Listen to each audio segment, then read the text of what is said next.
A ver,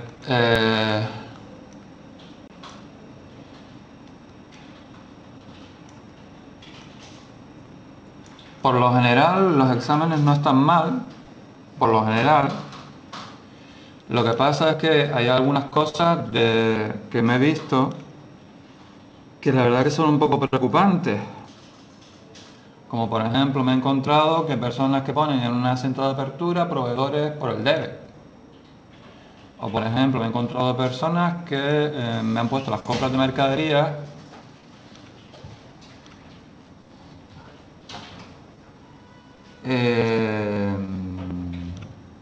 en la cuenta del grupo 3, las compras de mercadería. O a lo mejor me hicieron, por ejemplo, el acento de cierre, me pusieron cuenta del grupo 6 y del grupo 7 en el acento de cierre. Y entonces, pues, eso son cosas que yo les había recalcado en las clases de que obviamente no se podían hacer y que obviamente pues son cosas que bajan nota. Entonces, porfi, si hay personas todavía que no tienen cosas claras, por favor, que se pongan en contacto conmigo y me digan, mira, todavía hay cosas que no tengo claras. Y entonces, pues concierten una tutoría específica solamente conmigo, ¿vale? Y lo hablamos, ¿vale? Y intentamos solucionar esos problemas que ustedes tienen. ¿Me escuchan o no? ¿Me escuchan? Ahora ya me refiero no solamente a la gente que está por ahí, sino a la gente que está por aquí también. Que a mí no me importa venir una o dos veces o la que hagan falta.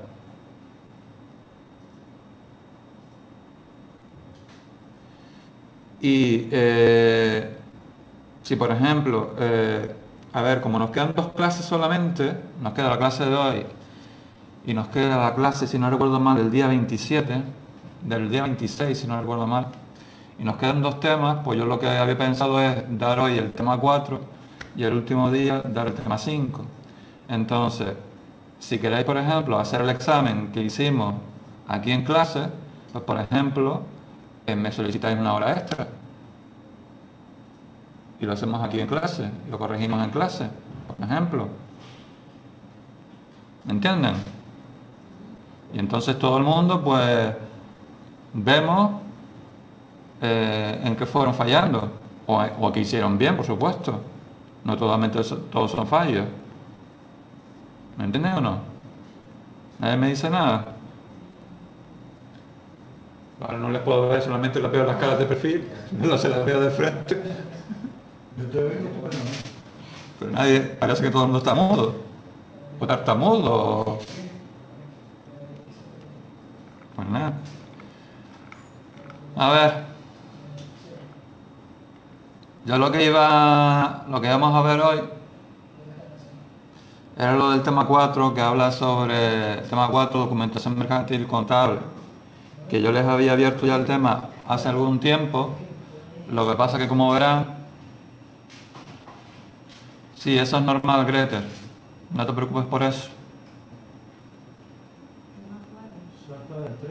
Sí, salta del 3 al 4. Del 3 al 5, sí, es cierto. Vale. Porque el cuatro, como pone aquí, es el plan general contable, pero es lo que hemos estado haciendo en contabilidad, aplicar el plan general contable. Entonces abriste un tema para explicarte lo mismo, pues por eso no lo he abierto. ¿Eh? No, el 3 y el 5 está abierto. Lo que pasa es que el 4, al principio, cuando hicieron la promoción al principio del curso, estaba el tema 4 como el plan general contable. Pero el plan general contable es lo que hemos estado dando en contabilidad. Entonces ponerte otro tema, el plan general contable, para empezar a explicarte otra vez lo que es el principio del lengo, lo que es el principio de uniformidad, para explicarte que el plan general contable tiene varias partes y tiene no sé qué, normas de valoración y todo eso, pues como que no.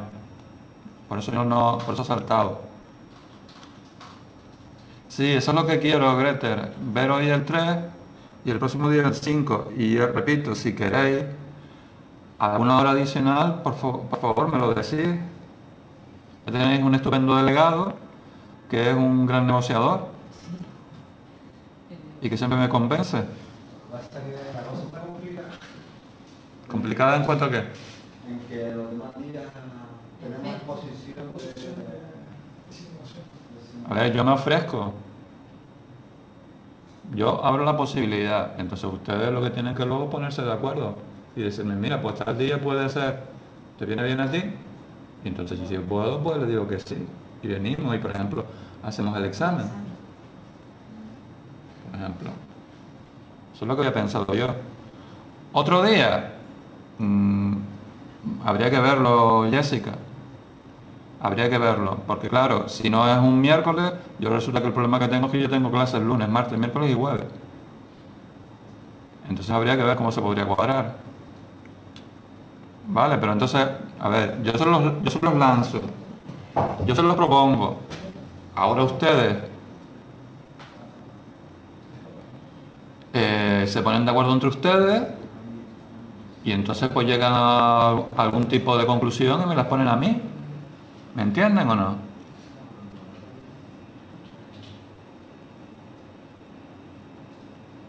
No me diga todo el mundo que sí. Nadie me dice que sí. Ay, Dios mío. Un viernes, pues habría que verlo, ¿eh?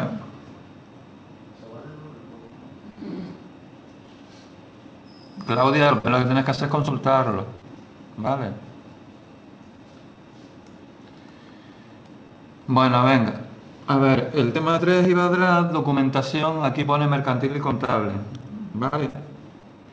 Entonces, lo que íbamos a hablar hoy un poquito es precisamente de algunos de esos documentos, ¿vale?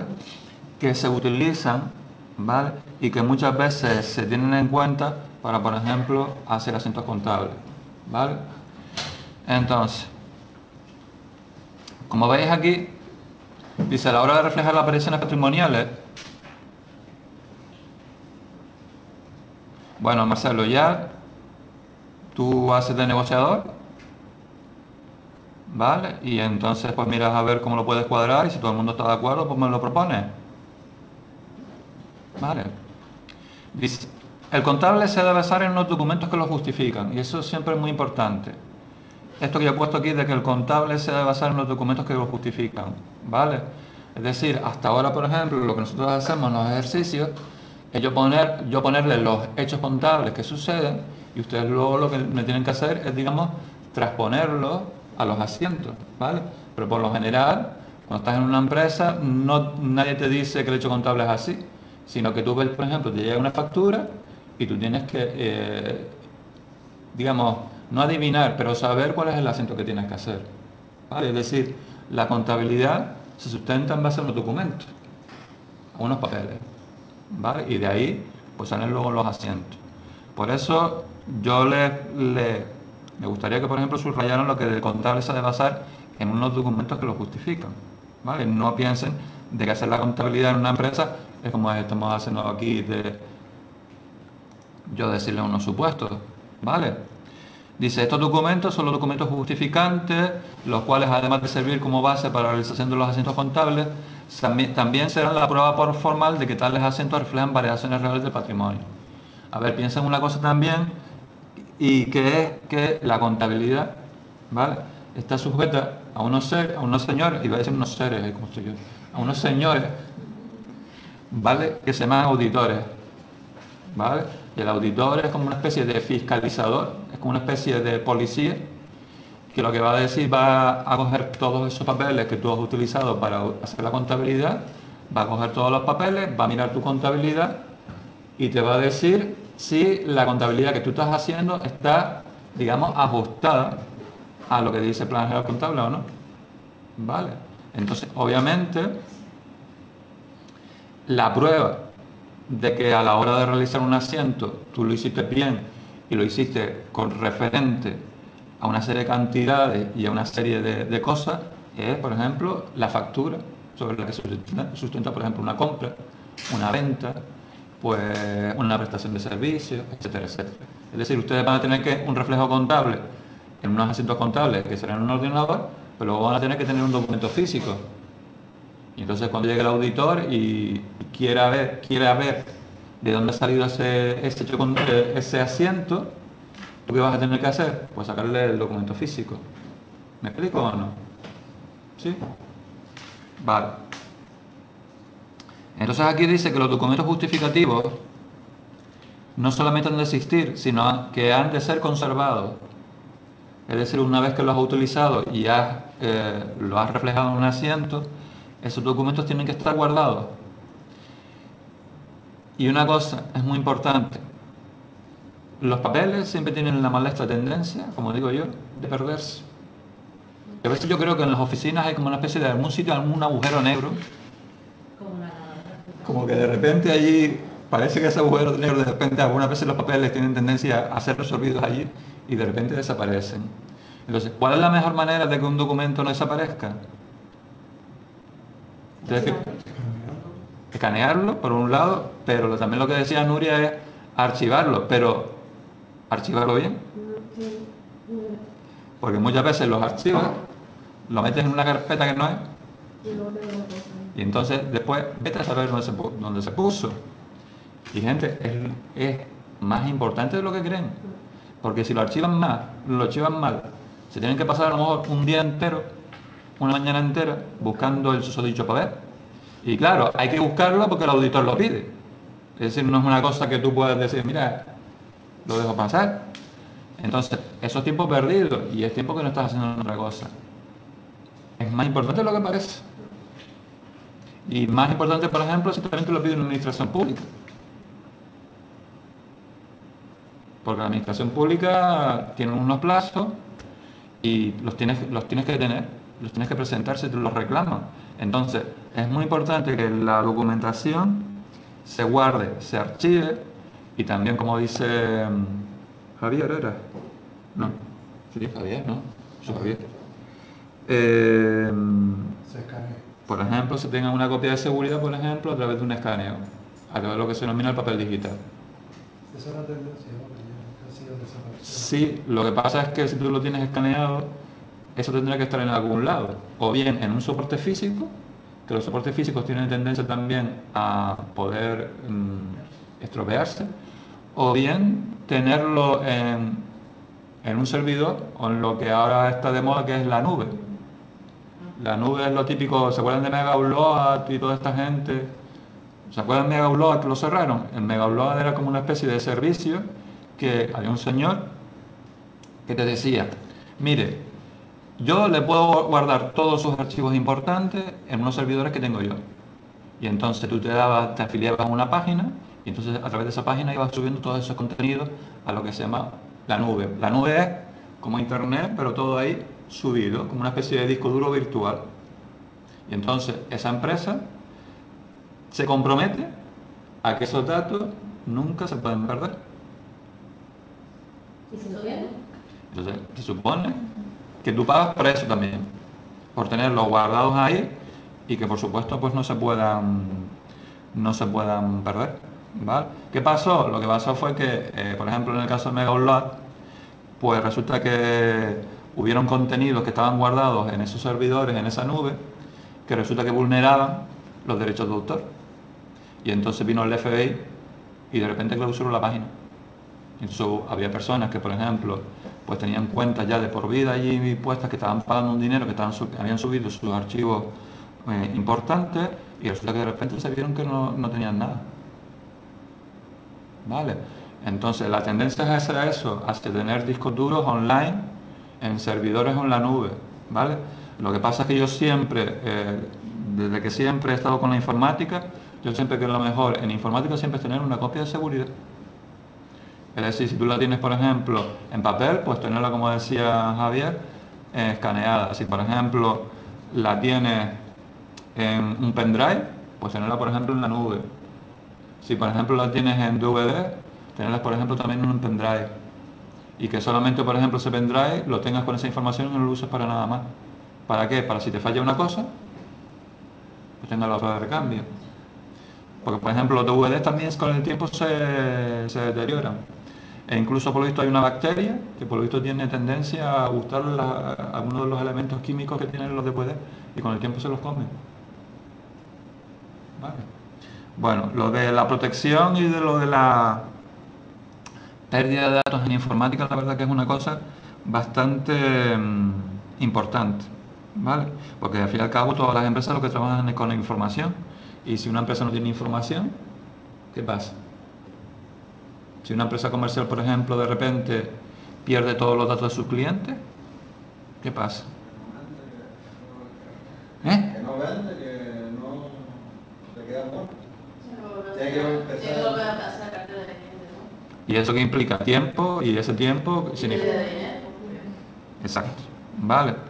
Entonces aquí lo que nos dice es que los documentos justificativos se deberían guardar durante 6 años, a partir del último asiento realizado en los libros. ¿Vale? Bueno, entonces, ¿qué son esos libros?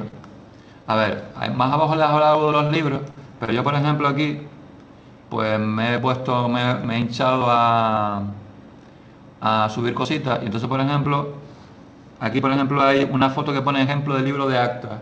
¿Lo ven?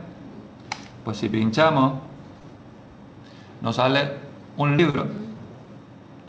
Dime, Manuel.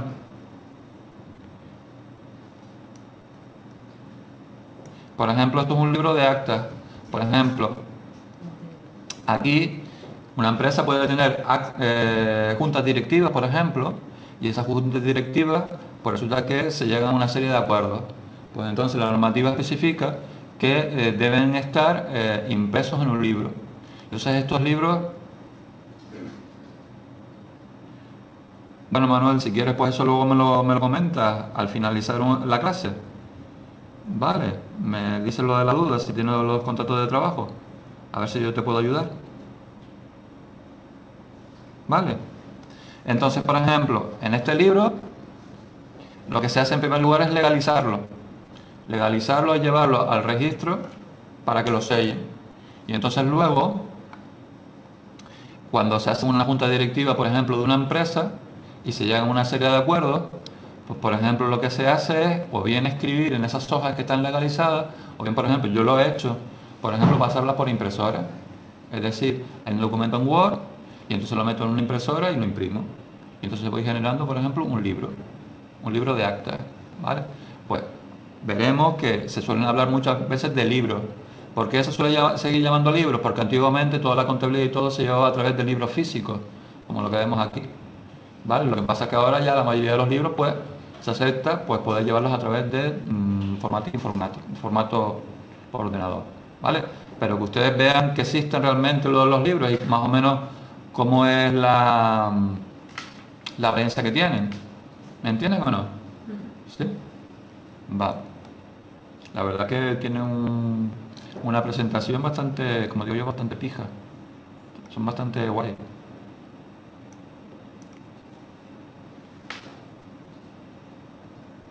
Un contrato puede tener una duración de 7.825 años y 0 horas de jornada. Pues me ha dejado... por cierto, no, ya presentaste el examen. He abierto el examen para que lo veas abajo. Está el PDF, ¿vale? Para que lo cojas y lo hagas. Y si tienes dudas, pues no lo digas. Vale. Manuel, pues la verdad es que me has dejado patidifuso. Y yo creo que eso no creo que sea legal, ¿eh? Es una cosa que nunca la había oído. Vale, envíamelo, pero la verdad que me has dejado una pieza. Bueno, aquí por ejemplo les he puesto otra imagen. Lo que pasa es que no se ve muy bien. ¿Ves que pone el libro? Vale. Entonces, si lo hacemos un poquito más grande, veréis que pone diario, el primero de todo, inventario y ventas. ¿Lo veis? Caja y inventarios, y me parece que pone al final inventarios anuales. ¿Veis cómo antiguamente no hace tanto tiempo tampoco, se llevaba toda la contabilidad a través de una serie de libros que eran físicos, como estos? ¿Lo veis? Por eso os lo puse. Yo lo llegué a ayudar. Sí, yo los he visto físicamente. Sí, obvio. Con la muñeca de Ya. cogiendo la prensa. Bueno, pues para que lo veáis, pues cuando se dice libro, aunque se pone en los apuntes y en los libros de cualquier ciclo de formación profesional que te habla de libros, ¿vale? Ustedes entiendan de que, aunque se pone libros, existían estos libros, pero actualmente por la mayoría de los libros lo que se hace de manera informática, ¿vale? Pero que se llaman libros porque antiguamente se decían así, físicamente, a través de libros, ¿vale?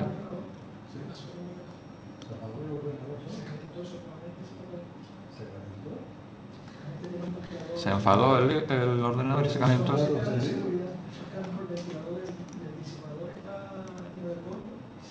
Sí, puede ser eso, Alfonso.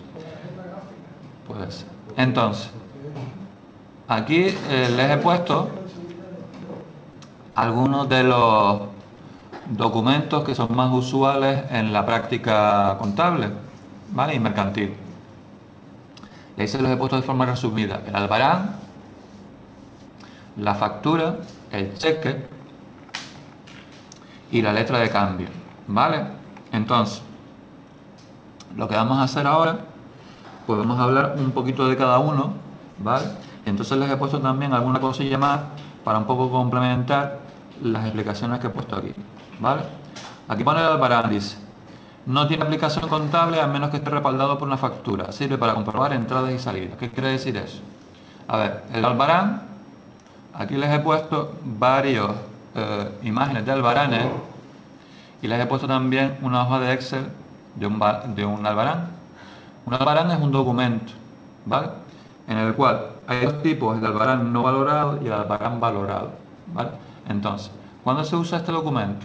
Por ejemplo, nosotros hacemos una compra, ¿vale? Y entonces se la hacemos a otra empresa externa, a un proveedor, ¿vale?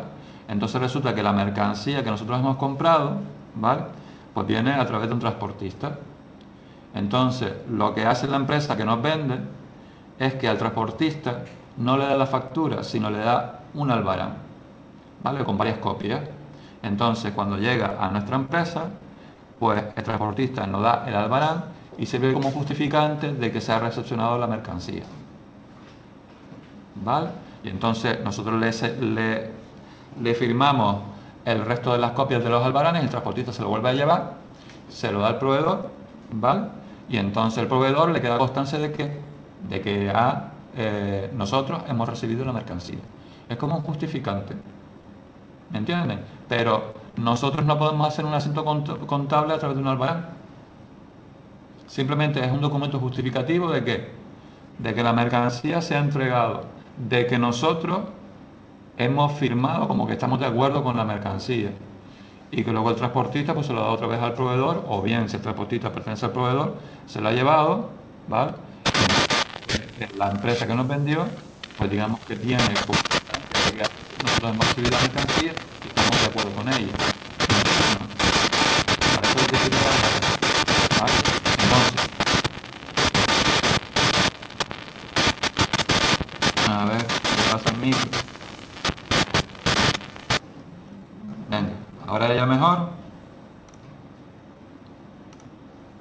Entonces, ¿qué es un albarán valorado? En el cual, además de la mercancía que se entrega, aparece pues los precios, las cantidades y aparece la cantidad de dinero que digamos que se nos tiene que cobrar. Entonces por eso se denomina valorado. Si no aparecieran las cantidades, pues sería no valorado. ¿Me entienden o no? Solo aparece lo que se entrega. ¿Vale? Por ejemplo, yo les he puesto varios. Por ejemplo, si pinchamos en el primero, Valentina, ¿tú qué me dirías? ¿Que es valorado o no valorado? Sí, porque fíjense que aparece, pone albarán 1, artículo, ejemplo 1, unidades 1. Aquí que pone la letrita, no la veo bien. Pone precio, tanto por ciento de descuento, ¿vale? Te pone precio con el descuento y total, ¿lo veis? Y al final pues vamos sumando todas las cantidades de los totales y nos aparece abajo, por ejemplo, que el total bruto es 144,30. En este caso este albarán que está valorado, ¿vale? Y el número de albarán es el 250, ¿lo ven? Como veis, pues todo albarán, al igual que una factura, pues tiene que tener una serie de campos, ¿vale? En este caso pues aparece por un lado los datos de la empresa y el profesional que vende y por otro lado los datos del cliente que recibe la mercancía. ¿Vale? ¿Lo veis o no? ¿Lo veis difícil o no? Creo que no es muy complicado. ¿Vale? Bueno, aquí os he puesto, a ver, hay otros tipos de albaranes. Aquí, por ejemplo, os he puesto otro que tiene otra distribución. ¿Lo veis? Arriba a la izquierda, pues, quien hace el envío o quien vende. Luego debajo el cliente. Aquí, por ejemplo, la fecha del pedido y la fecha de entrega está arriba. El número de albarán está arriba. Está el cuerpo central. En este caso, el segundo también sería valorado. ¿O no valorado, Grima? ¿No valorado? ¿Por qué? ¿Has pinchado en el segundo? Exactamente. ¿Y por qué crees que no es valorado? No, pues no sale valorado, Hombre, si no es blanco es negro. Si yo te estoy poniendo cara de... ¿Pero por qué es valorado? Porque tiene la fecha y los datos de la mercancía. A ver, piensa. ¿Valorado de dónde viene? La palabra valorado, ¿de dónde viene? De valor. Y por ejemplo, si yo te digo... Exacto. Si por ejemplo voy a donde trabajas y te digo, mira cuánto vale la chocolatina esa, te digo, ¿cuál es el valor? ¿Tú qué me dices? Entonces, en este caso estás viendo el precio. Lo tengo tan chico, espérate, que tengo que ir a la página nuestra. Me estaba yendo por el curso. Ah, vale. Por eso no lo tengo. Que ese no se ve prácticamente, por el curso no se ve. Entonces, Bueno. yo lo que tengo siempre es la página, como lo tengo en un escritorio compartido. La tenía abierta, pero no había abierto ese, porque estaba viendo por el curso. Este tiene total, que son 29,40 y suma total 34,40. Vale, entonces yo veo abajo que el total es 28,40, 29,40. Vale. Pues ese sería valorado también, por ejemplo. Aquí vemos el tercero. Por ejemplo, aquí, en este caso solamente tenemos, digamos, el modelo, ¿vale? ¿Este es no valorado? Pues no lo sabemos. Aquí nos pone precio y nos pone total. Si, por ejemplo, la empresa nos enviara el albarán y nos enviara con el precio del total vacío, pues podríamos decir, pues mira, pues sería no valorado. Pero como pone estas dos columnas aquí, esto es un modelo. Vale, pero yo os lo he puesto también para que veáis otro tipo de modelo de albarán. Por ejemplo, este. ¿Ok? Por ejemplo, yo en el examen puedo poner el modelo de albarán y le digo, relléneme el modelo de albarán con unos datos. Por ejemplo, podría ser un supuesto para el examen. Por ejemplo, si pinchamos en el cuarto, ¿lo veis? También es diferente. ¿Fernando lo está viendo? ¿Eh? ¿Y eso?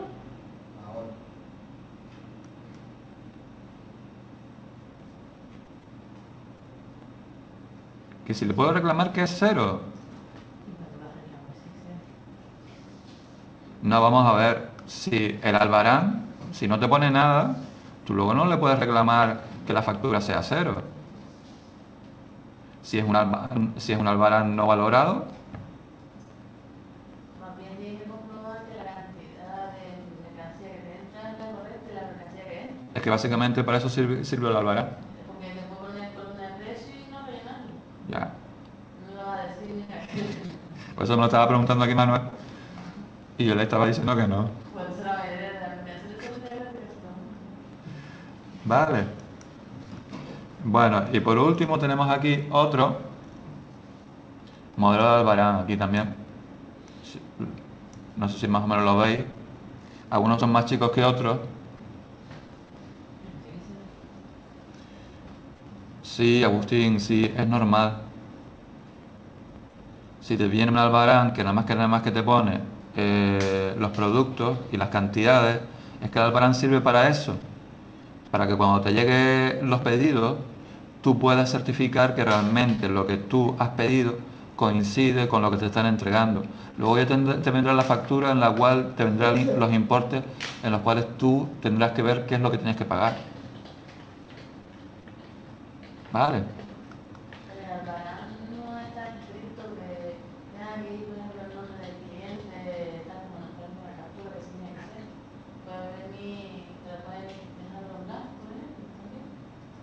Hombre, yo no lo vería muy correcto. Legalmente, así como la factura tiene que ir siempre con el nombre del cliente, el nombre del... Sí, para que pueda justificarse. Hombre, como un documento interno, que no es un documento contable, que a efectos de esos internos, hombre, únicamente, legalmente yo no lo vería tan necesario. Lo que pasa es que, por ejemplo, si tú, por ejemplo, luego le vas a reclamar algo, ¿cómo lo justificas? Es decir, si te llega sin el nombre del cliente, solamente el nombre del proveedor, tú vas luego a la empresa y le dices, mira que esta factura es mía.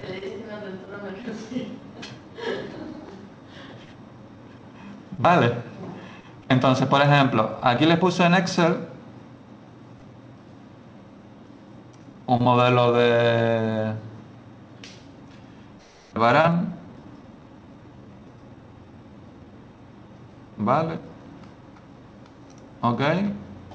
No es nada difícil, lo que hemos estado viendo, pues trasplantado a una hoja de cálculo, ¿lo ven? Ok. Pues eso.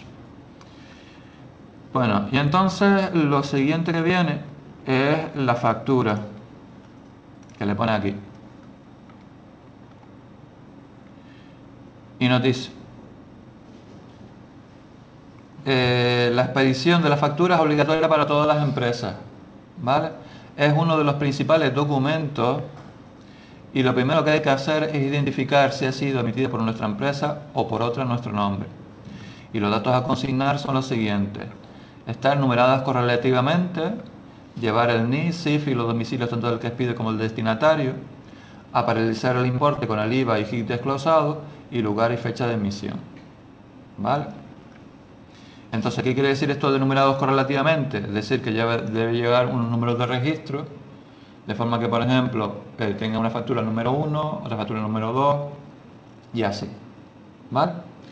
Entonces, pues por ejemplo aquí yo he puesto 3 tipos de facturas: el modelo de factura normal, la factura rectificativa y lo que se llama la factura pro forma. ¿Os suenan los nombres? Vale, aquí hay un modelo de factura. Cuando dices de la factura numerada, ¿tiene que ser numerada correlativamente por cliente o directamente lo que factura la empresa en general? Yo lo que entiendo es que si la empresa tiene, como si dijéramos, como, yo no sé si te acuerdas que antes había como una especie de tacos de factura, y entonces la empresa ahí empezaba a poner los números. Entonces yo entiendo de que independientemente del cliente, pues se tiene que seguir numerando así correlativamente. ¿Vale? Porque date cuenta que cuando tú haces la contabilidad no la haces por cliente, la haces general. ¿No crees? Dime, Fernando, es que no te veo ahora la cabeza. Que sí.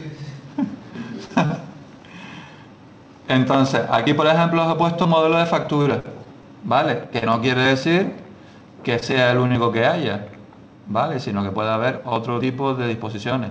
Lo que pasa es que como yo estaba poniendo los apuntes, pues siempre tiene que haber una serie de campos mínimos que la legislación pues especifica que deben de tener, ¿vale? Como veis también es muy sencillo, ¿no? Es muy parecido al Albarán.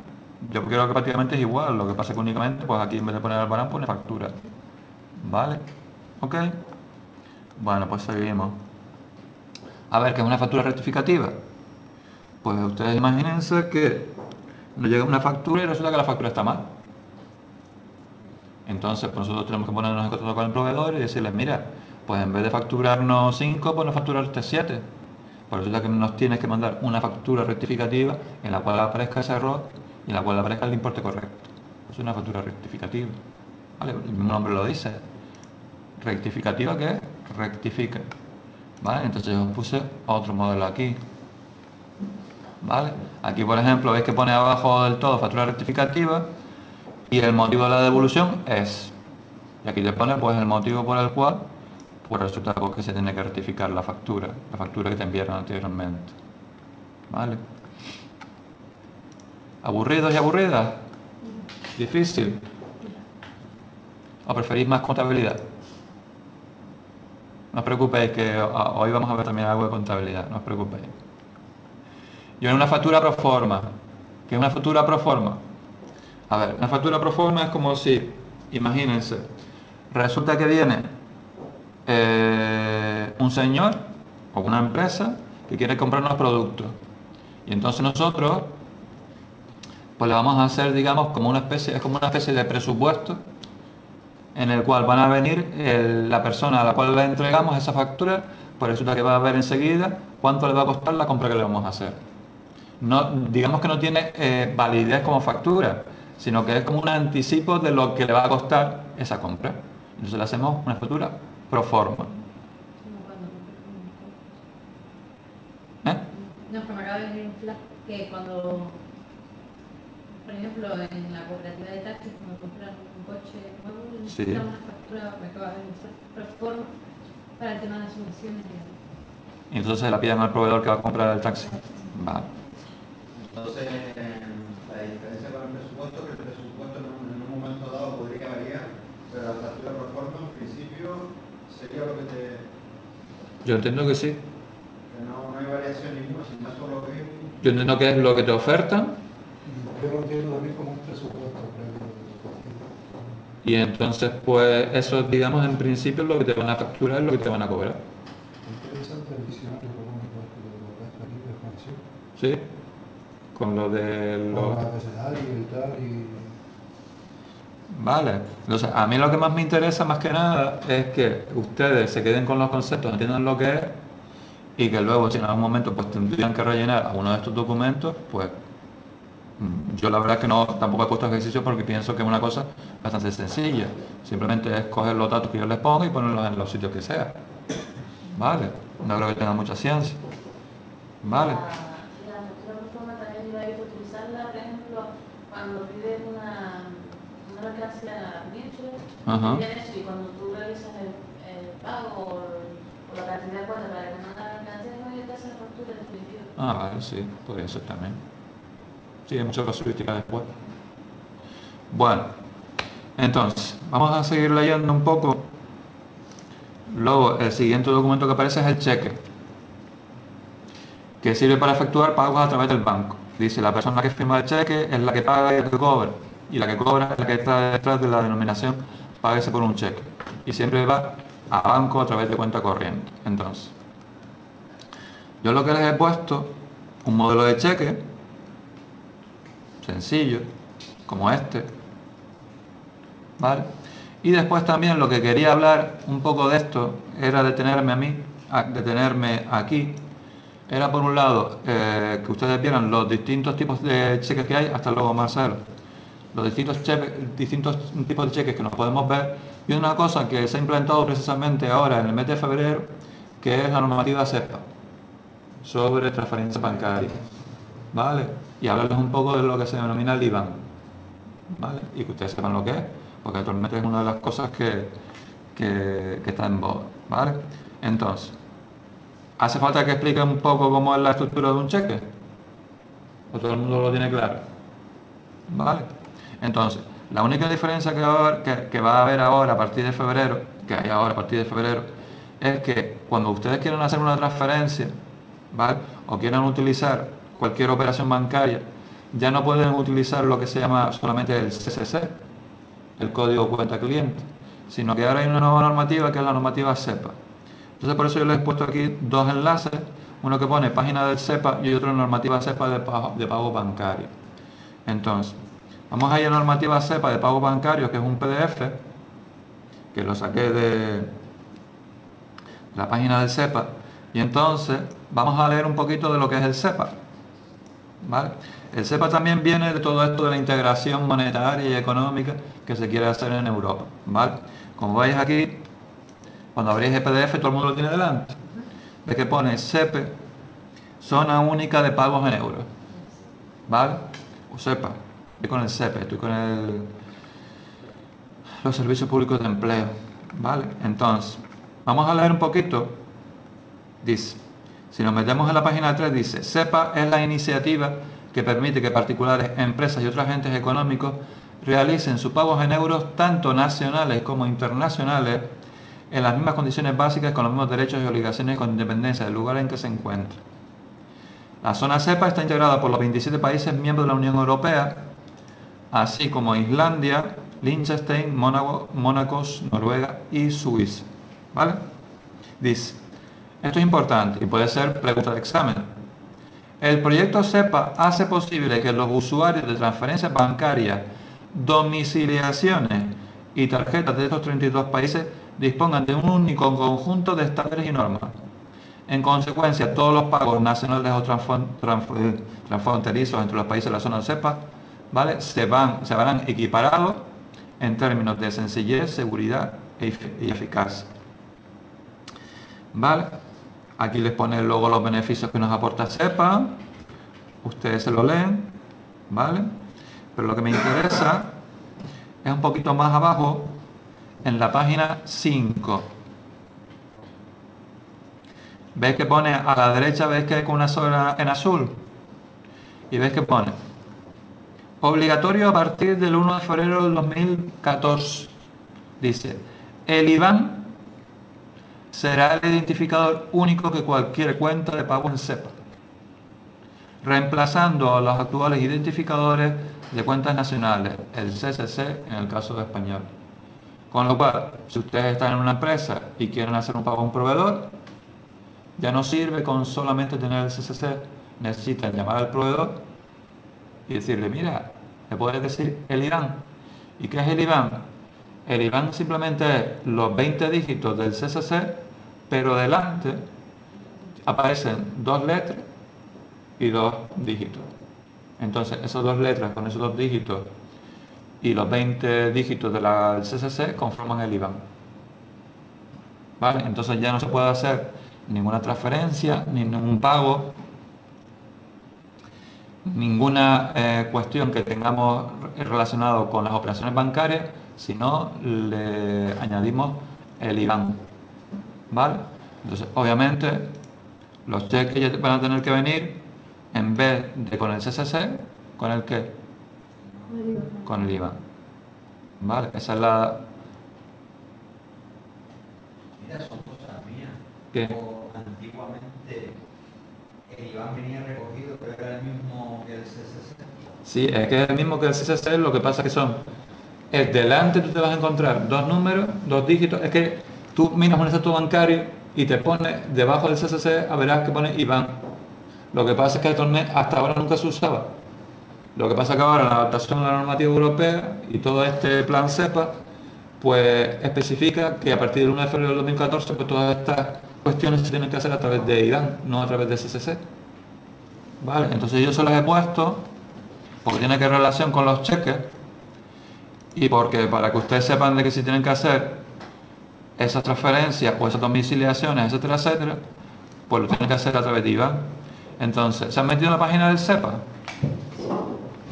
Si alguien, por ejemplo, no sabe cuál es su IBAN, verán que cuando le dan al link donde yo que les he puesto, veis que pone herramienta de conversión, ¿la veis a la derecha?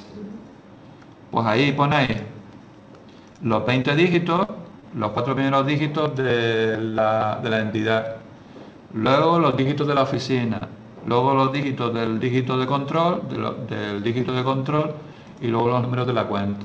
Le dais a calcular código IBAN y automáticamente por la página te pone el código IBAN. Esto, por ejemplo, sería otra forma de hacerlo, pues si no queréis, por ejemplo, estar llamando a los proveedores. ¿Lo veis? ¿Conocíais esto del SEPA o no? El IBAN siempre empieza por ese. Ese. Y luego el número. Ese porque es España. ¿Vale? Y luego los otros 2 números. Número, en este caso, dígito. ¿Vale? A ver. Por eso os puse lo de los pagos de la zona SEPA, los componentes del SEPA. ¿Vale? Entonces os puse todo este documento para que veáis lo que es la zona SEPA y la importancia de conocer lo del IBAN. ¿Vale? Bueno, entonces estábamos hablando de los cheques. Entonces os he puesto otro link que pone tipos de cheques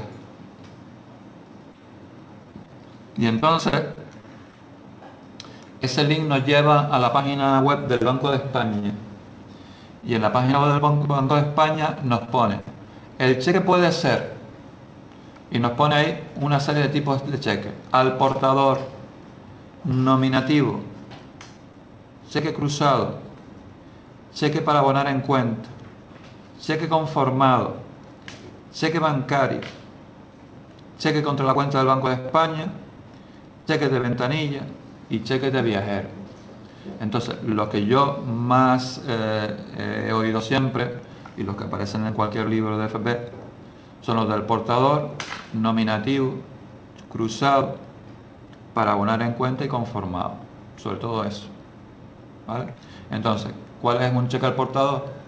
El cheque al portador es aquel que se paga el contenido de lo que se especifica en el cheque a quien tiene el cheque, ¿vale? Es decir, el cheque a lo mejor se ha caído por la calle y tú no lo encuentras, tú vas a la entidad bancaria, lo presentas y te dan la pasta.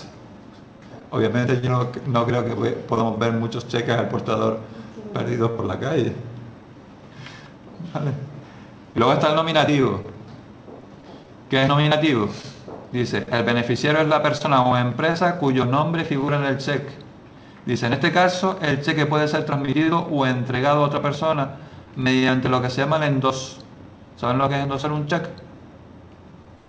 Dice, pues lee Grimanesa, que consiste en que el beneficiario original, es decir, la empresa o particular que tenía en el nombre del cheque, paga ese cheque a esta persona o a esta empresa, escribe en el documento el nombre del nuevo beneficiario y lo firma.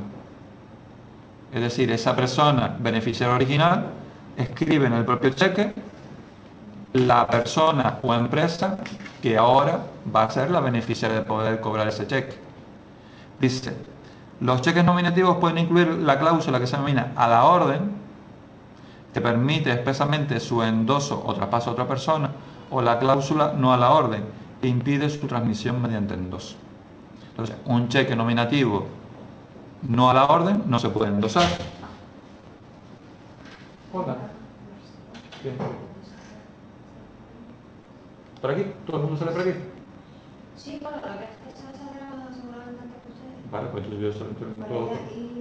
Vale, ok. Mientras que uno que se pueda endosar, ¿qué pondrá? ¿Eh? ¿Cómo? A ver, ¿qué he oído por ahí, Fernando? Que el que no se puede endosar es no la orden y el que sí no la orden. Ah, vale, pero aquí estaba preguntando personalmente cuál se puede endosar. ¿Entienden lo que es endosar? Sí, poner el nombre aquí. Si está mi nombre, solo puedo poner el nombre de Nuria. Exacto. ¿Y ahora entonces quién cobrará? ¿Tú o Nuria? Vale, se lo está endosando. ¿Y cómo se pone? ¿A la orden o a su favor? Aquí pone cláusula a la orden. A la orden. A la orden y el nombre. Vale. Mira, Marcelo, una pregunta. Si yo voy con un cheque que me ha endosado otra persona, Sí. la única manera que tiene el banco de verificarlo es por la firma de esa persona. Entiendo que sí. Nada más. Pero en este caso, como quien lo va a cobrar eres tú, quien se tiene que verificar que quien realmente lo va a cobrar eres tú, el banco es tú. Sí, Pero se refiere que el Yo me lo encuentro por beneficiario la calle original, y- ¿cómo sabe el banco que la firma que está en el cheque es del beneficiario original? Ah, vale. ¿Cómo verificas Lo único que que lleva a verificar es eso, ¿no? afirma? Pero eso siempre manda para su rollo. Manda él al banco para ver si el número de banco se Claro, pues sí, es así. Para verificar Supongo que cotejarán la firma Sí. y supongo que habrá en el banco pues una... ¿Cómo se llama esto? Si tienen la cuenta, tendrán la firma ya verificada o digitalizada y entonces pues verificarán que Por efectivamente... cámara, por compensación. Generalmente son para ingresar en cuenta, no se puede cobrar en efectivo y todo eso lo trae el banco amarrado. Yo no creo que ningún banco suerte lo ingrese sin verificar. Aquí incluso el transportador te pide el DNI firmado y todo, pero Sí, sabe sí. quién lo cobra. Ya. Es que hoy en día ya el portador anónimo ya casi ni existe. Bueno, a ver. Dice aquí pone que hay otras modalidades de cheques que pueden considerarse especiales y que tienen requisitos o condiciones para su cobro, ¿vale? Para reducir pues el riesgo de que se pierda o se robe. Cheque cruzado. El mismo nombre ya del nombre de la palabra nos dice qué puede ser el cheque cruzado. Si os fijáis, por ejemplo aquí la página del Banco de España está bastante bien, porque si fijáis a la derecha, ves que pone modelo de cheque cruzado. Si lo abrimos esto en una nueva pestaña, nos sale, por ejemplo, un modelo de cheque cruzado. Básicamente el cheque cruzado lo distinguimos rápidamente porque tiene dos líneas paralelas que cruzan el cheque. Por eso rápidamente nosotros podemos ver que este es un tipo de cheque cruzado, ¿vale? Y entonces, ¿qué pone que es el cheque cruzado? Dice, solo se puede cobrar a través de una entidad bancaria para que ésta a su vez lo cobre. Dice, la acción de cruzar un cheque, que consiste en dibujar dos barras paralelas en la cara anterior del mismo para dificultar su cobro en caso de pérdida o robo, puede ser realizada por el que los pide, el librador, o por el que tiene el documento en su poder, que es el tenedor. Esto tiene que ver mucho con lo de las letras de cambio. El librador es el que, digamos que, el que hace el cheque, y luego el tenedor es el que realmente lo tiene. Si yo, por ejemplo, hago un cheque nominativo, el que libra el cheque, ¿quién es? Yo, ¿no? Pero si después yo ese cheque lo endoso y se lo traspaso a Fernando, ¿cuál sería el tenedor? ¿Me estoy explicando lo que quiero decir o no? Yo he hecho el cheque, un cheque nominativo, pero es la que posteriormente yo le pongo la cláusula a la orden y le digo que quien se lo endosa a Fernando, el librador he sido yo, pero quien en ese momento es el tenedor, Fernando. ¿Lo ven o no? Que una cosa es el librador y otra cosa puede ser el tenedor, y no es una cosa aquí de cuchara. Vale. Bueno, cheque para abonar en cuenta. Dice, solo se puede cobrar mediante el abono en una cuenta bancaria. O sea, no se puede cobrar en efectivo. Y incluye la expresión abonar en cuenta. Cheque conformado es aquel en el que la entidad bancaria que debe pagarlo asegura al que lo va a cobrar que el que expide el cheque tiene fondos y que en consecuencia se pagará. Para ello la entidad anota en el documento la expresión conforme, certificado u otra parecida y la firma. Para garantizar la operación, la entidad retiene al que expide el cheque la cantidad necesaria para pagarlo, además de la comisión que corresponde. Este es un tipo de cheque para evitar que tú vayas a cobrar un cheque y que resulta que no hay fondos. Entonces se hace un cheque conformado. ¿Lo ven o no? Dice, un cheque conformado es exigido por algunos acreedores, ¿vale? Es decir, los que tienen pendiente de cobrar una deuda, con el fin de asegurarse que cuando el deudor les entregue un cheque, podrán cobrar lo que se les debe. ¿Vale? Yo lo veo como una forma de garantizarse por parte de los acreedores que tú puedas cobrar. Así es un tipo de cheque conformado. ¿Vale? Aquí luego les pone otros tipos, como son el cheque bancario, que es el que firma el cheque. El librador es la propia entidad bancaria que debe pagarlo, el librador. Este es mejor que no falle. Luego, cheque contra la cuenta del Banco de España. El librador, el que expide y firma el cheque, suele ser una entidad bancaria, y el librado, la entidad que lo abona, es el Banco de España. Y luego aquí pone otros dos cheques, que son los cheques en ventanilla, que dice que no son propiamente un cheque, sino más bien se parecen a un recibir. Se trata de un documento que firma el cliente en prueba de que ha recibido el dinero en efectivo de su propia cuenta en la ventanilla de la entidad bancaria, como una especie de recibo, lo veo yo. Y los cheques de viajero son cheques en euro o moneda extranjera emitidos por entidades bancarias u otros intermediarios financieros no bancarios de reconocida presencia internacional, como son Visa, Mastercard o American Express. Y básicamente yo lo que veo que dice, que pone aquí, dice, pueden ser cancelados por efectivo rápidamente y también pueden utilizarse como efectivo para pagar en una amplia variedad de establecimientos. Entonces, yo lo que entiendo es que, por ejemplo, los piden aquí y tú te vas de viaje. Y a lo mejor, yo qué sé, llegas a un aeropuerto y llegas, por ejemplo, a... ¿Cómo se llama esto? Una casa de estos de coches, alquiler de coches, ¿vale? Y en vez de dar el dinero, pues le das el cheque. Y sirve como, digamos, medio de pago. ¿Cómo se llama Rednacar? Pero hay uno que es muy famoso, que está en un montón de países. Hertz, por ejemplo. Avi, esa, la que yo quería decir. ¿Vale? Pues básicamente, yo lo que entiendo que eso es un cheque de viajero. Hombre, es más cómodo. Es más cómodo, pero yo creo que también lo que evita es que lleves mucho efectivo encima. Sí, lo que pasa es que los drogas te pueden cobrar porque no Sí. es nominativo. Vale. Bueno, a mí sobre todo lo que me interesan son los del principio, lo del portador, nominativo, cruzado, para abonar en cuenta y conformado. ¿Vale? Con que se sepan eso, pues yo me conformo. ¿Vale? Y que sepan las diferencias que hay entre unos y otros. ¿Vale? Sí, está puesto, lo oyes. Bueno. Cuando digo bajarlo, digo subirlo. Luego, el siguiente documento principal y el que básicamente le vamos a dedicar la mayor parte de lo que queda de clase es la letra de cambio. ¿Vale? Entonces, vamos a leer primero, luego vamos a ver cómo es su estructura y luego vamos a meternos en la página de expansión y vamos a ver una problemática contable que era los efectos comerciales, las letras de cambio. ¿Vale? Vamos a ver una cosa que se llama, por ejemplo, el descuento de efectos comerciales. ¿Vale? Documento, en virtud del cual una persona llamada librador. A ver, aquí es muy importante tener claro lo de las palabritas estas. El librado, el librador y el tenedor, ¿vale? También llamado tomador, ¿vale?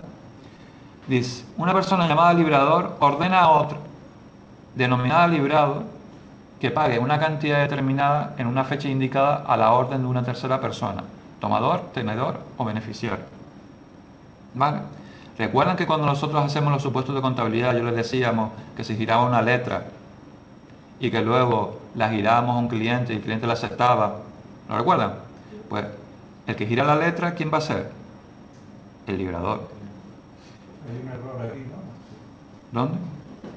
Después, debajo del concepto pone el librado y debería de poner el librador, ¿no? ¿Dónde? Que ahora mismo me... Señálame aquí. Justo debajo del concepto de... Ah, que tú estás en el eso, que estaba en la página de la... No, yo estaba todavía en de el... internet. No, yo estaba todavía en el documento. No, lo estaba leyendo de aquí. Ahora luego me meto allá. Sí, sí. Vale. Entonces, luego el librado, ¿quién sería?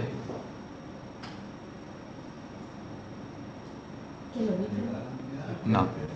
Que aboquina. A ver. Yo giro la letra, por ejemplo. Yo resulta que soy proveedor de Nuria. ¿Vale? Y resulta que Nuria tiene una deuda conmigo. Y resulta que hemos llegado a un acuerdo que vamos a documentar esa deuda en una letra de cambio. ¿Vale? Entonces yo lo que le hago una letra de cambio, ¿vale? Y se la giro. Se la dejo a ella. Y le digo, mira, como estamos de acuerdo en que la deuda va a estar documentada en una letra de cambio, pues tú lo que tienes que hacer luego es aceptarla. ¿Recuerdan que hacíamos supuestos en los cuales hasta que no se aceptaba nosotros podíamos cambiar de clientes a clientes de efectos comerciales? No sé si se acuerdan de eso que hicimos alguna vez, ¿vale? Entonces cuando Nuria me la acepta y me la devuelve, ¿vale? Pues entonces yo he sido el que le he girado la letra, entonces por lo tanto soy el librador. Y Nuria se la ha librado. En este caso yo soy librador y tenedor, pero puede ocurrir en de que el librador y el tenedor no son la misma persona. ¿Me entienden? Porque a lo mejor el tenedor puede ser una entidad financiera, puede ser un banco que tenga esa letra. Porque yo lo que he hecho es, se la he dado, ahora lo vamos a ver en la página de expansión, como pago de una deuda, para luego coger un dinero, ahora lo veremos.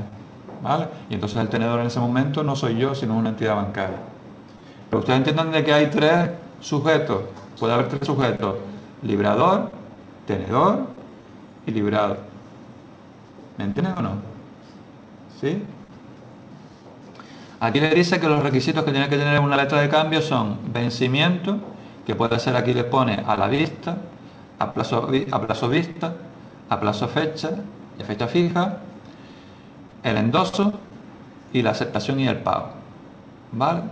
Entonces les he puesto aquí también, la verdad que hoy me volví, me empecé a ponerles aquí un montón de cosas.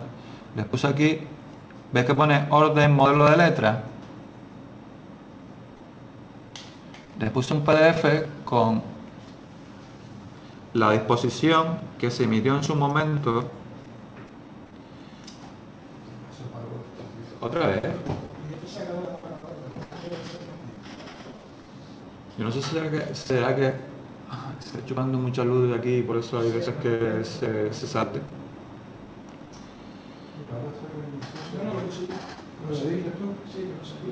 ¿Veis la disposición general que yo acabo de abrir? Ay, perdón. Y entonces, si os fijáis, en la segunda página nos aparece el modelo como tiene que ser una letra de cambio. ¿Lo veis? Obviamente esto es un modelo antiguo, ¿vale? Sí, porque lo emitió este señor, el Rodrigo Rato, ¿vale? Que en esa época era ministro de Economía y Hacienda, ¿vale? Pero a mí más que nada lo que me interesa es que ustedes, aunque sean, vean cómo es la estructura de una letra de cambio, ¿vale?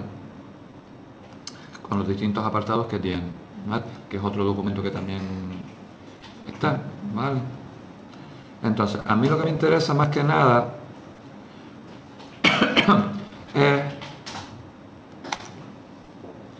el link que le he puesto que pone la letra de cambio. Si pincháis,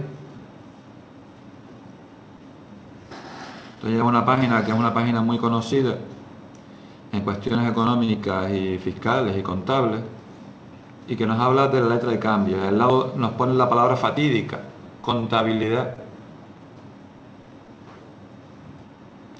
Vale, entonces, este apartado de esta página nos habla de la letra de cambio y nos habla de algunas cosas que ya sabemos, que es como contabilizar efectos comerciales y letras de cambio, pero nos habla de otras problemáticas también que les había puesto también en el PDF del tema 2, pero que la vamos a ver aquí, ¿vale?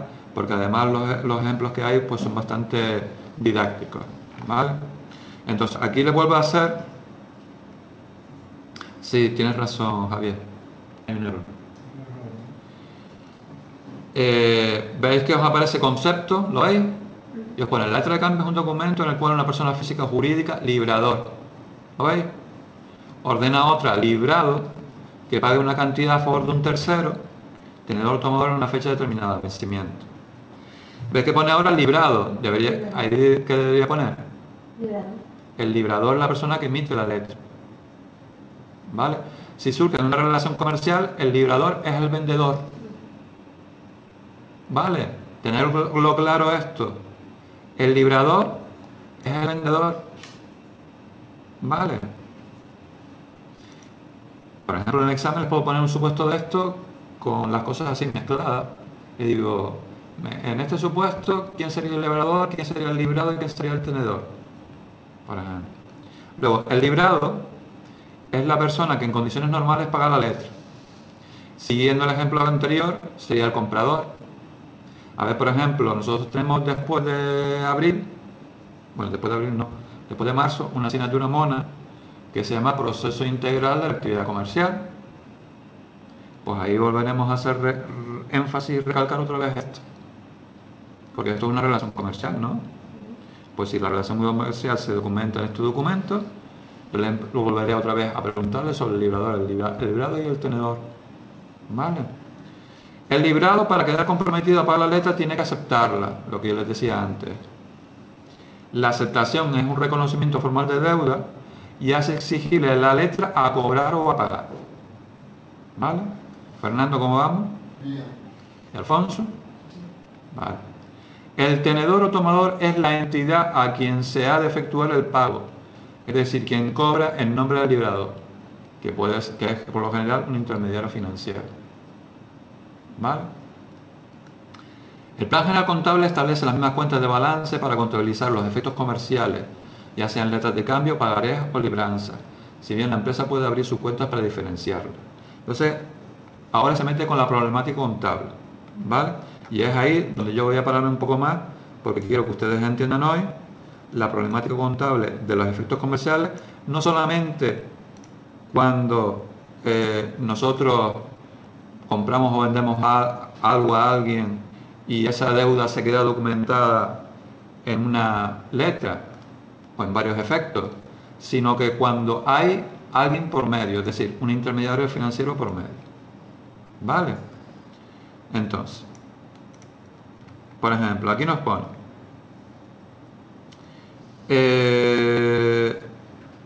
que las operaciones comerciales, como sabemos, pues son compras o ventas, y dice, en este caso quiere decir que son letras derivadas de la operación principal de la empresa y estarán recogidas en cuenta 401, proveedores, efectos comerciales a pagar. Por ejemplo, imagínense que yo le compro a un proveedor y resulta que le debo a deber algo y esa deuda se documenta en letras.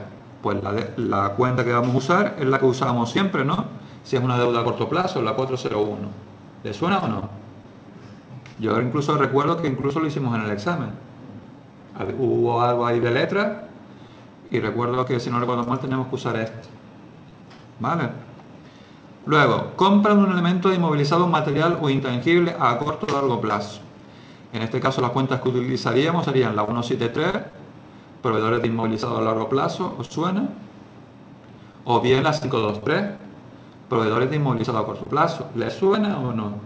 Tienen que sonar por narices. Si a alguien no le suena, por favor que me lo diga. ¿Vale? Porque sobre esto vamos a aplicar lo demás. Y si hay personas que están perdidas anteriormente, pues se van a seguir aprendiendo. ¿Vale? Hasta luego, mire. Dice, compra de un elemento inmovilizado, material o intangible a corto o largo plazo. Eso ya lo dije. Dice, otras operaciones no incluidas en las anteriores. Deudas que no proceden ni de la compra de inmovilizado ni de la actividad comercial. Por ejemplo, la deuda derivada de una campaña publicitaria, documentada con letra de cambio. En este caso, la cuenta que recoge el hecho contable sería la 411, a acreedores, efectos comerciales a pagar. ¿Vale? Entonces aquí les pone un ejemplo mono.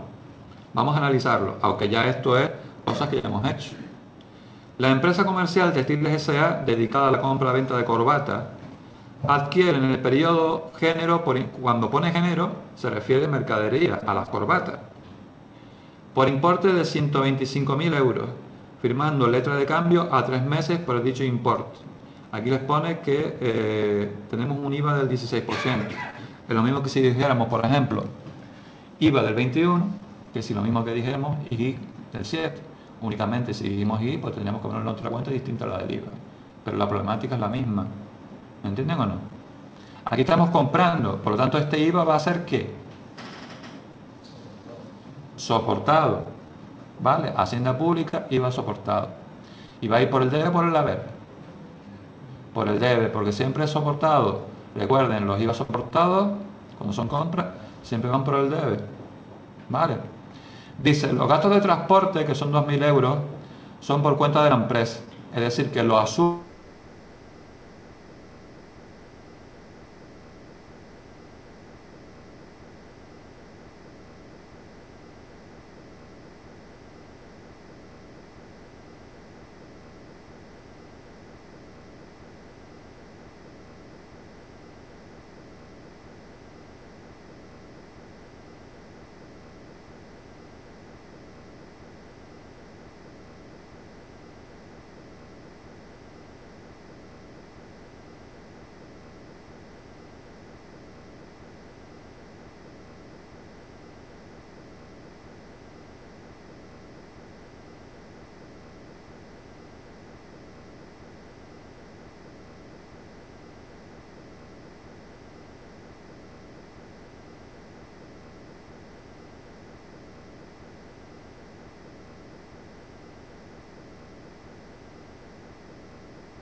escucháis?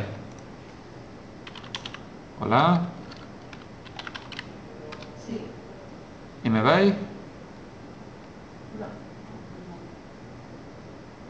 Esperad a ver.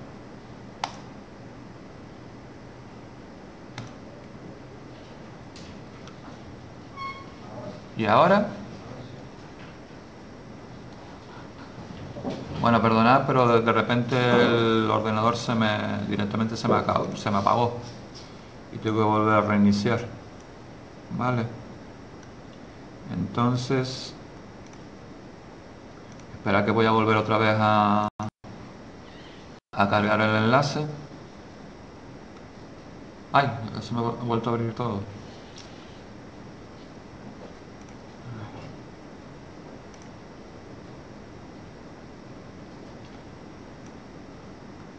A ver si me carga esto. Ahora parece que va. Estábamos con lo del...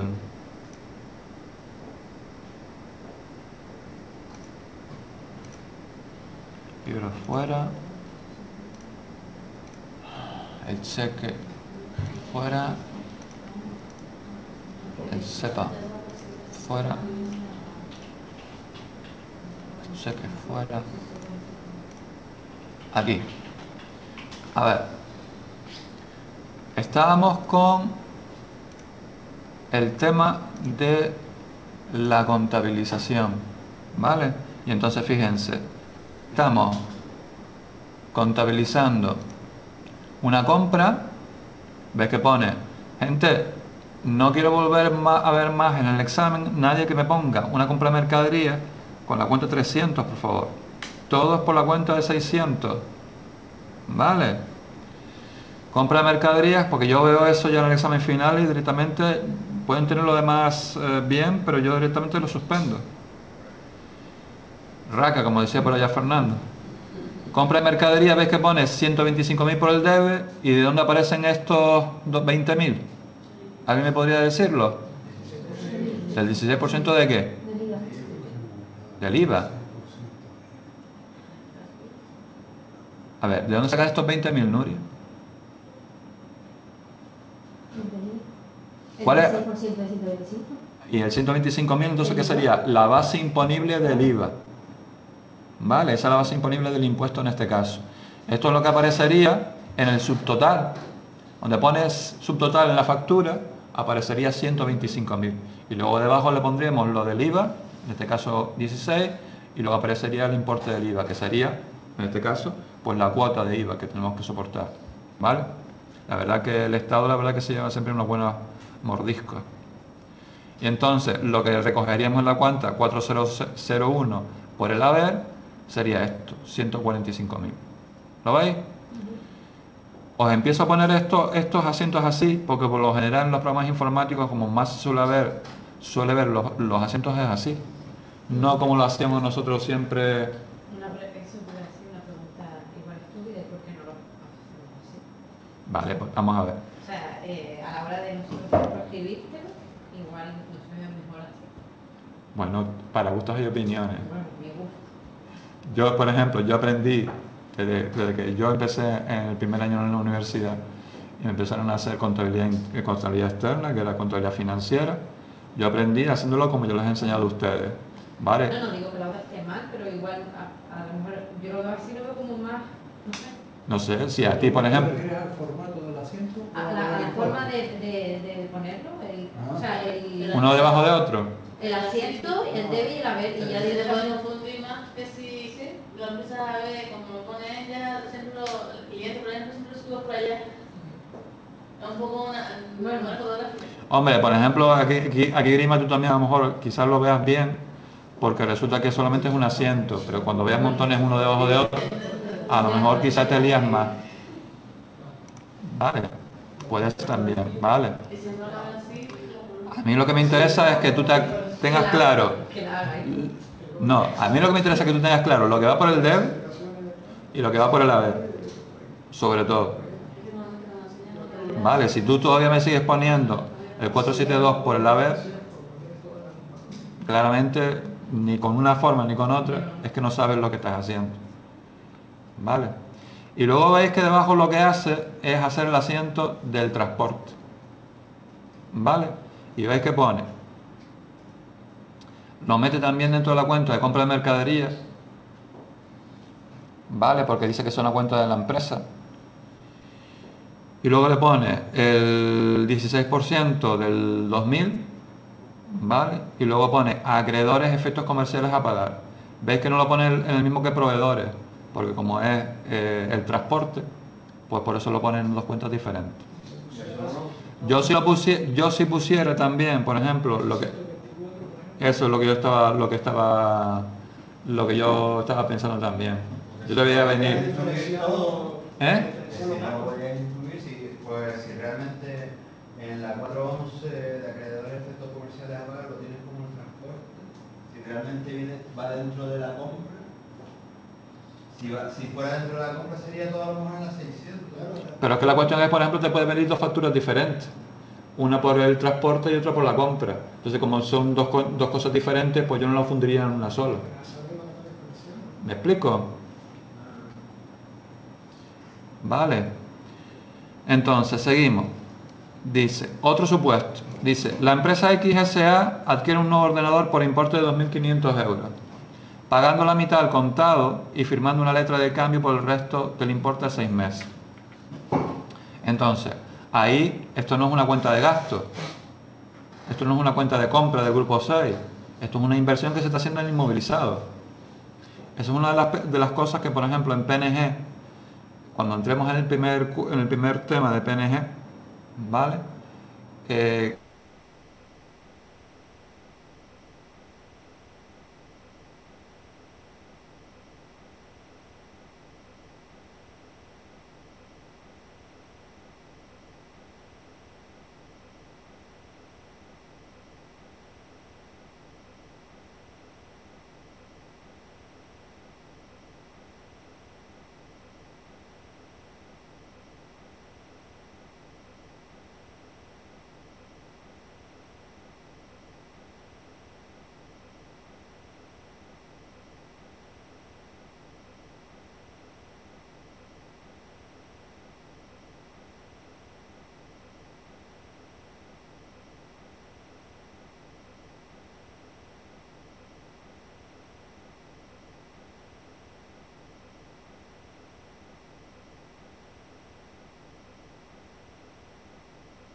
Perdón otra vez, pero se me volvió otra vez a...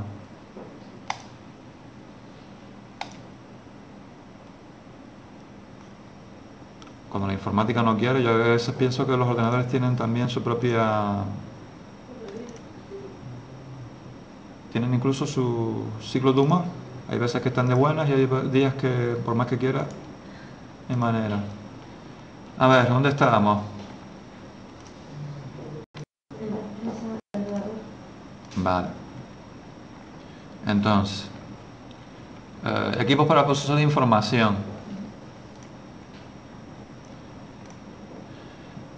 Como veis, Aquí estamos reflejando la compra por un lado, ¿vale? Y nos dice, pagando la mitad del contado y firmando una letra de cambio. ¿Lo veis? Por eso usa por la cuenta del haber la 572 y la 523 por proveedores de inmovilizado a corto plazo. ¿Vale? Lo que pasa es que, como dice Javier aquí, faltaría por el debe la 472. Tendríamos que hacerle a este 2.500 el qué? El 16%. ¿Vale? Entonces, obviamente, estas cantidades por aquí por el haber también variarían. ¿Vale? Luego pone contabilización de letras de cambio a cobrar. ¿Vale? Y entonces, por ejemplo, vamos a este caso. Aquí, por ejemplo, no tuvo en cuenta el IVA, no lo pone. Pero en este caso habla de una venta de equipos informáticos. ¿Vale? Esto hicimos ya algo parecido un día en clase. Recuerdan que cuando nosotros vendíamos un inmovilizado, teníamos que primero saber cuál era la amortización acumulada hasta que la furgoneta, que era un follón, que empezábamos a ir a calcular la amortización acumulada y todo el mundo me miraba con cara de asesina como diciendo, no me lo puedo creer, ¿vale? Y entonces, pues, si vendíamos... Recuerdo la mirada asesina. No era todo el mundo, era una persona. Vale, entonces, si nosotros vendíamos por debajo del valor neto contable, teníamos una ¿qué? ¿Recuerdan lo que era el valor neto contable?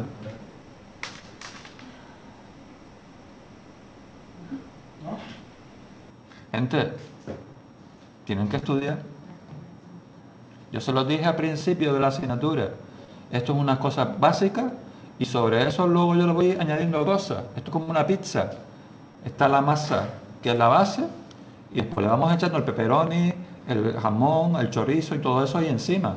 Pero si ustedes no tienen la masa,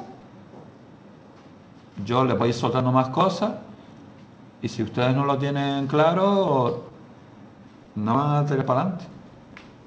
Entonces, el valor neto contable era la diferencia entre el precio de adquisición de un elemento, ¿vale?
Pero ahí está visto que la informática no está.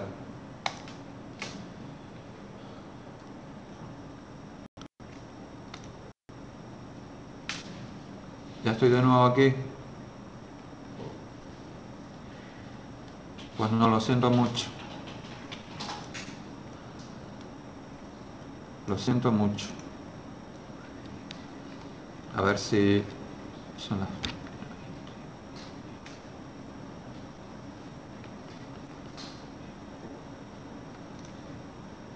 A ver, ¿todo el mundo entiende el asiento o no? Si lo entendemos, me lo salto directamente. ¿Lo entiendes, Nuria, o no? ¿No? Ahora mismo no soy en esta, que estás diciendo. Estoy en la venta de ordenadores. Sí, ¿y dónde estás haciendo? Yo no lo veo. ¿Ves que te pone una cuenta que pone una cuenta del grupo 6? Entonces no estoy en el mismo ordenador. Porque no, A ver, es el que dice la empresa X S.A. aquí en un ordenador por 2.500 euros. sí, pero ya pasé eso. Ah, Ahora estoy más abajo. vale. La empresa DSA Vale. vende Ahí. parte de sus equipos informáticos cuyo precio de adquisición fue de 5.000 euros, amortizados al 50% para reponerlos por otros tecnológicamente más avanzados. Cobra por los antiguos 1.500 euros aceptando una letra con vencimiento a 3 meses. Entonces, ¿qué quiere decir esto? Por un lado, voy a vender los ordenadores. Por lo tanto, como los vendo, los tengo que vender, es decir, los tengo que salir de contabilidad al precio que los tenía en contabilidad, que era 5.000. Por eso se pone por el haber 5.000 la 217. Pero luego, por el debe, tengo que reflejar varias cosas. Por un lado, el dinero que recibo, que cuánto cobro por lo que he vendido. No, el 50% no, 1.500. Pero resulta que no los cobro ahora, sino los cobro aceptando una letra con vencimiento 3 meses. Por eso uso la 543 de créditos por enajenación de inmovilizado a corto plazo. Y de ahí salen los 1.500. Pero luego tengo que aquí me dice que se amortiza, está amortizado al 50%. Quiere decir que cuando lo voy a vender, digamos que ha pasado ya la mitad de la vida útil de esos elementos. Entonces la amortización acumulada que hay hasta ese momento es el 50% de 5.000, que es 5 por 5, 25, 2.500. Por eso pongo amortización acumulada del inmovilizado material 2.500. Pero la pongo por el debe, porque resulta que anteriormente yo he tenido que ir reflejando esa amortización en las cuentas del grupo 6 y las he ido traspasando a las cuentas del grupo 28. Pero como resulta que voy a dar de baja esos elementos, esa amortización acumulada que ya tengo reflejada en las cuentas del grupo 28, ahora tengo que dar de baja esa cuenta. Por eso tengo que poner esa amortización acumulada por el debe, para cancelar esa cuenta. Esa amortización, no esa cuenta, la amortización de esos elementos, hasta ese momento. Y luego veis que pone pérdida, la 671. ¿Y por qué reflejo 1.000? Porque resulta que contablemente, al momento en que yo lo vendí, ¿cuál era, digamos, el valor neto contable del elemento? O de los elementos. ¿Alguien me lo podría decir? Si contablemente valieran 5.000 y cuando yo lo vendí se habían amortizado hasta el 50%, el valor neto contable que debería valer sería 2.500, ¿no? Y resulta que yo lo vendí por 1.500. Entonces lo estoy vendiendo por debajo del valor neto contable. Por lo tanto, la pérdida que he tenido es 1.000. Dime, Fernando. No, que tengo una duda.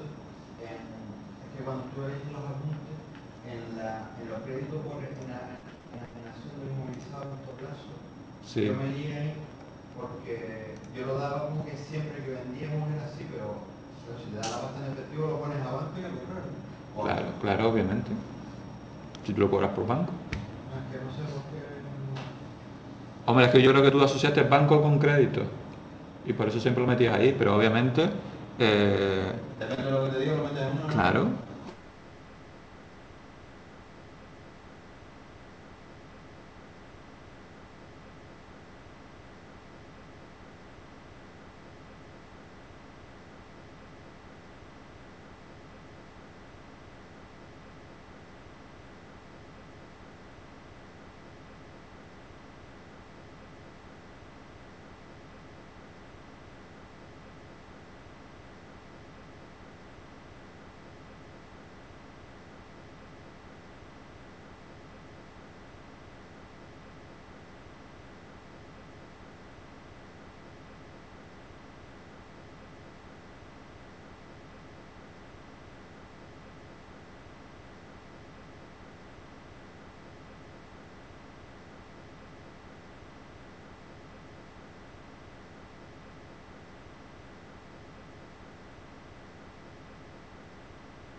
Sí, lo que pasa es que yo se los puse porque viene muy...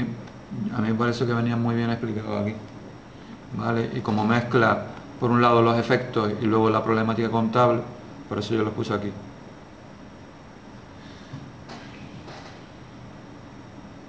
Sí, ya lo sé, Agustín, lo siento mucho, pero es una cuestión informática que obviamente pues no depende de mí, ¿vale? Entonces, yo también estaba pensando también incluso en dejarlo, pero bueno, como quedan 10 minutos, aunque sea, si no se apagan de nuevo, explicar alguna cosita más. Yo lo que sí, yo creo que ya sería mejor incluso ir pensando en tener otra clase más, porque yo la verdad que hoy no he podido explicar bien lo que quería, que era esto. ¿Vale? Venir otro día, 1 hora más o 2 horas más, yo no tengo problema en venir otro día y seguimos explicando esto, pero vamos a explicar aunque sea una cosita más, si no se me cuelga otra vez, si no se me apaga. De forma escrita, bueno, sí, escrita sí, lo de nuestra clase también. En el foro, para el foro ya tienes esto, Agustín, yo lo veo más práctico directamente en una clase, ¿vale? Entonces, a ver, lo siguiente que pone aquí es un cobro de un alquiler. ¿Lo veis? Y el alquiler resulta que se documenta, no en este caso en una cuenta de... En este caso nosotros estamos arrendando algo, ¿vale? Entonces, como veis, lo que nos deben no se paga directamente por banco, sino se documenta en un efecto. Y veis que pone 441, deudores efectos comerciales a cobrar, por 1.200 por el debe, con abono a la cuenta 752 de ingresos por arrendamiento. ¿Lo veis? ¿Lo tenéis claro? ¿Fernando? Vale. Luego aquí se mete ya con directamente lo que afecta directamente a las letras y que es una cosa nueva. ¿Vale? ¿No se ve la pantalla? Perdón. ¿Ahora sí se ve ya? Vale. Y esto es una cosa que yo quiero explicar un poco mejor. ¿Qué operaciones se pueden hacer a través de un intermediario financiero con las letras? Y son el descuento comercial o negociación de efectos, la gestión de cobro y el endoso. ¿Vale? ¿Recordáis lo que era el endoso? ¿Vale? Entonces, ¿qué es el descuento comercial? Vamos a ver si podemos dar aunque sea el primero. La operación de descuento se realiza cuando la empresa necesita liquidez en un momento concreto. Es decir, las letras pueden decir, mira, yo te giro una letra, tú la aceptas, pero resulta que esa letra yo la voy a cobrar dentro de 60 o 90 días. Es decir, la letra no la voy a cobrar en el momento. Entonces resulta que la persona que tiene la letra o la empresa que tiene la letra, en esos 60 o 90 días pueden necesitar dinero. Y yo tengo el efecto, pero no tengo pasta. Pero necesito la pasta. ¿Vale? Entonces lo que hace es, va a una entidad financiera y le dice, yo te dejo la letra, tú, entidad financiera, me das la pasta. Y cuando llegue el vencimiento, pues tú cobras la pasta. Yo tengo liquidez y la entidad financiera, pues, cobra la letra. Dice, la entidad financiera anticipa el importe esperando a que llegue el vencimiento de las mismas para presentarla al cobro a los clientes. La entidad financiera carga a la empresa una comisión, obviamente, no te va a dar el nominal de la letra, te va a dar menos. ¿Por qué? Porque por hacerte ese favor, obviamente el banco te quita dinero. Pero obviamente tú también, la persona que se le anticipa la letra, pues obviamente consigue la pasta que necesita. ¿Vale? Una comisión por la operación y unos intereses, cuyo importe dependerá del montante del descuento y del plazo de anticipación del dinero. Para que el descuento pueda realizarlo, el banco exige que si ésta resulta impagada, porque esa es otra, el banco se queda con la letra, pero ¿quién me garantiza a mí de que el cliente, llegado al vencimiento, luego a la entidad financiera no le pague? Dice, si esta resulta impagada, el librador de la letra al vencimiento de la misma se comprometa a devolver al banco el importe de la misma más los gastos correspondientes, porque es el librador el que asume el riesgo de impago de la letra. Dice, el plan general contable permite la nueva actualización del importe de la deuda en el caso del descuento, apareciendo con el nominal, suponiendo que se realiza la operación a corto plazo de acuerdo con el principio de importancia relativa. Bueno, a mí lo que me interesa sobre todo es este ejemplo práctico, que ustedes entiendan cómo es la mecánica contable. Dice, la empresa comercial X Sociedad Anónima posee derechos de cobro documentados con letra de cambio por un valor de 6.000 euros con vencimiento de 8 meses. Por dificultades de tesorería, los envía el descuento a su banco, el cual autoriza el descuento. Entonces, vamos a hacer, aunque sea, estos dos primeros asientos. Dice, el nominal de las letras es 6.000, ¿vale? Dice, deposita en su cuenta 5.700 euros, cobrando 200 en intereses y 100 de gastos de operación.